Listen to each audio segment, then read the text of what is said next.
Monsieur Chalius. La parole est à Madame Bess pour le groupe pour les non-inscrits.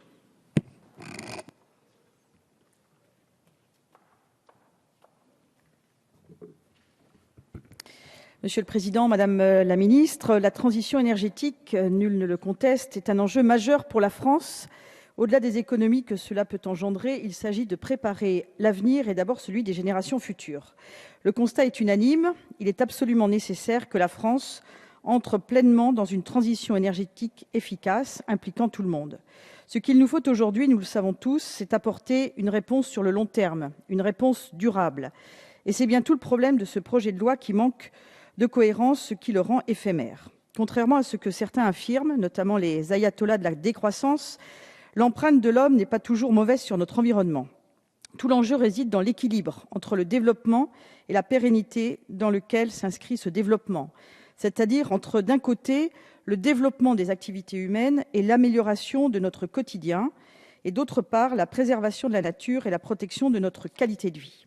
On peut résumer à 3 le nombre d'objectifs qui nous permet de rechercher au mieux cet équilibre. Premier objectif, répondre à la nécessité du transport des marchandises et des personnes, toujours plus nombreuses, tout en réduisant les émissions de gaz à effet de serre. Deuxième objectif, fournir de l'énergie aux habitations et aux bâtiments, tout en réduisant notre consommation d'énergie.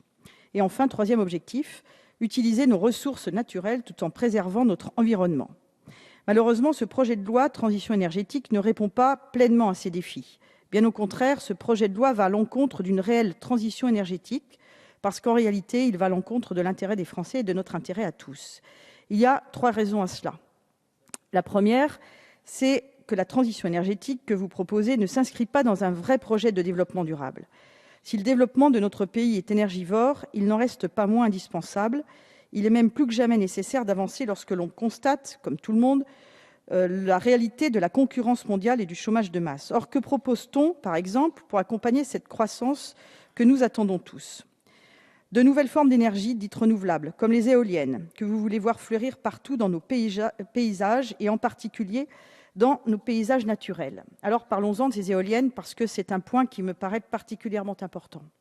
Il n'y a aujourd'hui aucun argument solide qui justifie de couler partout en France, sur nos montagnes, dans nos pâturages, sur nos plaines, des millions de tonnes de béton pour fixer des monstres de 120 mètres de haut, surtout lorsque l'on sait que ces monstres ne fonctionnent qu'un tiers du temps. Je ne parle pas des vibrations et des nuisances sonores avérées, dont l'impact sur la faune et la flore n'a pas été totalement mesuré à ce jour. L'éolien est un mode de production d'électricité coûteux pour le consommateur. Son prix d'achat est fluctuant, bonifié artificiellement, et dont le montant a même été retoqué par le Conseil d'État l'année dernière. En réalité, on sacrifie notre environnement sur l'autel de la rentabilité au profit des consortiums, des firmes internationales, alors qu'on sait que l'éolien, que l'énergie éolienne n'est pas efficace à long terme. Sans capacité de stockage, l'éolien continuera à brasser du vent. Alors que, si c'est bien dommage, il aurait été judicieux que sur les 10 milliards d'euros prévus par le projet de loi, un crédit soit alloué à la recherche pour le stockage de l'énergie de demain. Une piste qui ne sera pas explorée et qui aurait pu être prometteuse. La deuxième raison, c'est la méthode employée. En plus de lever l'épée de Damoclès sur l'énergie et l'indépendance française, cette transition énergétique est en train d'être imposée à marche forcée. Prenons un exemple, ces fameux nouveaux compteurs Linky que vous proposez de mettre en place. Ces compteurs permettent de suivre ce que chaque foyer consomme au quotidien. Ils permettent également un contrôle à distance de l'énergie consommée, c'est-à-dire la consommation de chaque logement peut être réduite, voire stoppée. Et ce contrôle s'exerce sans aucune garantie de confidentialité des données. Cela ne rassure pas les Français et on les comprend. Les 35 millions de ménages à qui l'on imposera un compteur Linky ne savent pas à quelle sauce ils seront mangés. Ils craignent à juste titre l'informatisation du contrôle de la consommation. Côté économie, le surcontrôle de consommation risque de devenir un frein pour nos entreprises. La loi prévoit une grille de critères qui permettrait d'allouer plus ou moins de ressources énergétiques aux entreprises qui en ont le plus besoin. Or, les critères de la grille laissent entrevoir une évaluation au doigt mouillé et surtout de nouvelles contraintes. Et dans le contexte que nous connaissons, c'est dangereux et même contre-productif car cela va peser sur les emplois.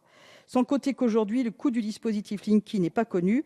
Au départ, on nous disait 4 milliards, puis de 4 milliards d'euros, nous sommes passés à une facture entre 5 et 7 milliards d'euros, selon le PDG de RDF. Personne aujourd'hui n'est en mesure de dire combien coûtera le compteur Linky, ni sur la facture, ni sur la feuille d'impôt.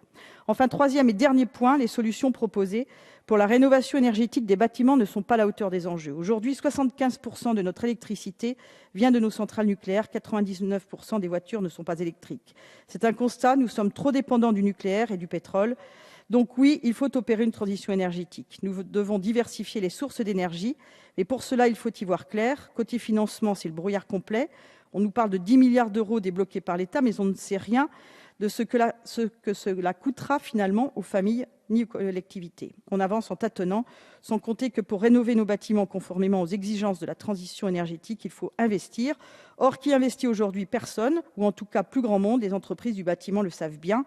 D'un côté, les particuliers à qui l'on impose des normes et qui, pour autant, n'ont plus le pouvoir d'achat pour investir.